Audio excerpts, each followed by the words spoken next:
ishiidhaaf jecha amantii isaa jijjiiree akkasuma firootaan lammii isaatiin wal barsiisee qalabatii hunda godhee fi gaa'elan sii godha jechuudhaan wajjiniin osoo jiraachaa jiru ulfa ji'a 7 wajjiniin mana duwwaa keessatti gatee hiqaa mana keessa jiru hundayyuu guurratee irraa deemee jechuudha. Wanta baay'ee nama gaddisiisu seenaa kana warreen hanga xumuraatti dhaggeeffachuu barbaadanii sa'aatii 1 fi daqiiqaa 35 akkasidha. yuutuubii mooneet beeksisaa yookiin galaana jaalalaarraa deematii hanga xumuraatti dhaggeeffachuudhaan irraa baradha. Keessattuu shamarran biyya Arabaa keessa teessanii abbaa manaan koo biyya keessa jira ittiin naa hojjetee ittiin jijjiirama jettee maallaqa hojjettu muluu ji'a ji'aan fuutee isarratti ergitu deemtee dhaggeeffadhu barumsa guddaa siif ta'a jechuudha. Seenaan obboleettii kanaa akkana ture. Ishiin inni fuudhee ulfa wajjin mana duwwaa keessatti gatee bade kuni mana bunaa nagaddi ture. Bakka ishiin nagaddu kanatti yeroo irraa yerootti ishii biratti deddeebi'uudhaan ishii gaafii jaalala gaafata inaa sofsiisaa ishiin illee yeroo dheeraadhaaf didaa turte jechuudha. Ittaan sudhaanii yeroo ishiin illee jaalalaan qabamtutti hojiin kee hoo maali jettee yeroo gaafattutti hojiin kiyya dallaalummaadha wantoota adda garaa akka hojjetu ishiitti mee jechuudha. Ishiin illee gaafii akkana jedhu dhiyeessiteef haa ta'u yeroo hunda isteessaa yeroo kam hojii hojjetta si hojii deemuun argu jennaanii ammaaf boqonnaarra jira hojii dhaabe kana jira minaamin jedhee amansiisanii jechuudha. Ishiin illee yeroo irraa yerootti jaalala isaatiin qabama waan deemteef eessi jetteeni mana tokko wajjin jiraachuu eegalanii jechuudha. Yeroo mana tokko wajjin jiraachuu eegalanii jireenya isaanii hundatti fufanii maatii isaa hundaa wal barsiisee jira jechuudha. Ishii biyya keessa jirtu kana osum kanaan jiranuu haati manaasaa kan Dubaay jirtullee kan maatiin beekanii kan kaadhimaadhaan qaxaratee maatii harkaa fuudhedha jechuudha. Kan biyyi muluun beekudha ishiin Dubaay kana keessa jirtu.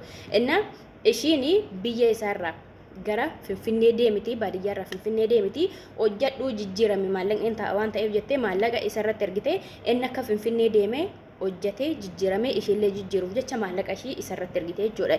Inni maallaqa ishiin itti ergite kanaan inqaama akkasuma haadha manaa ishii ulfa ji'a 7 wajjin hingatee deeme kana ittiin jiraachisaa ture jechuudha. Inna yeroo ishiin dhufuudhaaf guyyoonni muraasti ishii afu haadha manaa ishii ulfa kana mi'a mana keessa jiru hundayyuu guurratee mana duwwaa gatee deemee jechuudha. Innaa wanta baay'ee nama gaddisiisudha. Hundi keessan hanga xumuraatti deematee yuutuubii mooneet beeksisaa yookiin galaana jaalalaarraa dhaggeeffadha. Keessattuu shamarran biyya Arabaarra teessee abbaa manaan koo hojjetee na jijjiiramee na eegaa maallaqni taa'ee maal godha jettee guutumaan guututti ji'a ji'aan fuutee isatti ergitu barumsa guddaa siif ta'a. Deemtii dhaggeeffadhu. Hundi isaa asirratti dubbachuu hin danda'u. Yoo xiqqaate sa'aatii 1 daqiiqaa 20 olidha jechuudha. Dhugaa imimmaan kiyya buusee tanan ishii wajjin hin bu'an taa'ee dhaggeeffadhe. Wanta baay'ee nama gaddisiisu. Haati manaa ishiin Dubaay irraa birrii ergituufillee na gaddisiiste ishiin ulfa faana inni gatee deemillee na gaddisiiste jechuudha. Erga deesseti mucaan ishii amma kan waggaa 1 oliiti. Erga asii dhufee guyyaa tokko ilmoo kooti wanta tokko barbaachisaa jedhee waan tokko yoo ishiin gaafanne akkasuma jechuudha. Dhugaa Rabbii wanta baay'ee nama gaddisiisu jechuudha. Gurbichi kuni lubbuu dubartoota lamaattidha kan taphate. Tokko ishii ulfa faana gatee deeme, tokko ishii Dubaay irra teessee maallaqa itti ergitu jechuudha.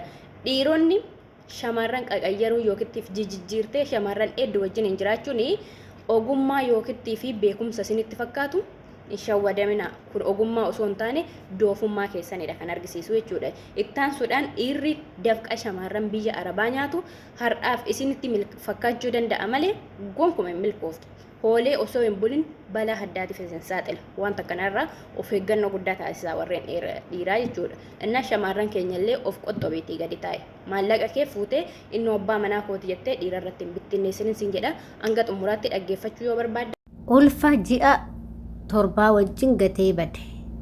Shamarreen lama walirratti jaalatee takka Dubaayitti qarshii irraa nyaatee takka immoo biyya keessatti waliin jiraachaa ulfeessee biraa badee jechuudha. Kan qarshii Dubaay ergaa baatillee abbaa manaa tokko jettee maatii beeksistee birrii ittiin jijjiirame jettee irratti ergaa turte gatee ishiillee gatee kan ulfeessellee gatee lachuyyuu lubbuu nama lamaatirratti taphatee jechuudha. Kun jireenya nama lamaatirratti taphatee jechuudha. Ay dhiira bara kanaa. Ashamaa akkam jirtu hordoftoota koo nagaa keessanii ani nagaa kooti galata waaqayyoo. Sinillee baga nagaa taatan baga jiraattan sinin jecha. Egaa hordoftoota kiyya warroonni chaanala kiyya haaraa taatan subscribe gochuun maamila keenya ta'aa akkasuma immoo warri ta'aa jirtanis galatuma ulfaadhaa isin jedha. Dhugaa dubbachuu fi ijoollee shamarranii kan akka kootii mana madaamii keessa jirtanis akkasuma immoo biyya isaa ta'u sirriitti of eeggannoo keessan godha. Dhugaa rabbii obboloota gochuudha. Waan seenaan kuni seenaa dhugaa akkuma obboleettiin keenya jette anillee dhaggeeffadheera seenaa sanii. Garuu irratti baay'ee haasa'uu hin dandeenye malee jechuudha.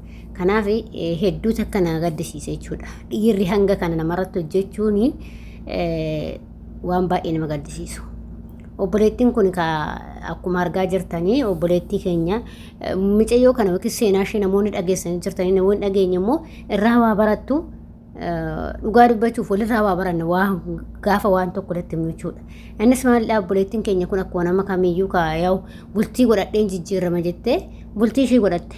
Isheen mucayyoo nama biyyarraa bultii godhattee intarvii taatee boochituuni hanji'a 7 ol fagatee badetuuni wanta isheen beektu hin jirtu. Inni immoo kabiraa kaadhimaa biraa qabaa jechuudha. Kaadhimaa isaa immoo Dubaay jirti.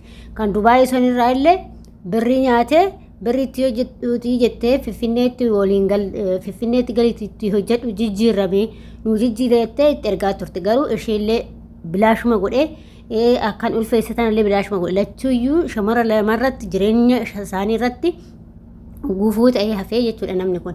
Kanaaf adaraa keessan obboloota koo dhiirarraa of eeggadha. Dhiirarraa of eeggadhu obboleettii. Obboleettii kee gaafa biyyaa baanu dhiira dhabnee biyyaan baane. Nuti kan baaneef fi hojiidhaaf dalagaadhaaf. Birruma kee ol kaawwadhu malee abbaan fedhe manallee si ijaaruu baadhu. Birrii kee qofa qabaadhu. Galtee bitatta waan barbaade jechuudha. Mana barbaade galtee bitatta. Adaraa keessan obboloota koo viidiyoo kanarra waan barattu dheetasni fide nama sammuu qaburraa yoo ta'e hin barattan of eeggannoo guddaadhaan deema. Adaraa shamarran keenya. Kuni dhaansa kooti. Hanga viidiyoo biraatii walitti deemnutti viidiyoo kanaan turtii gaarii. Dhugaa rabbi immoo sirriitti dhaggeeffadhaa viidiyoo obboleettiin keenya haasofte kana jechuudha. Seenaa kana immoo sirriitti bal'inaan viidiyoo lammataa irratti isinii deebisa. Turtii gaarii isiniin jedha.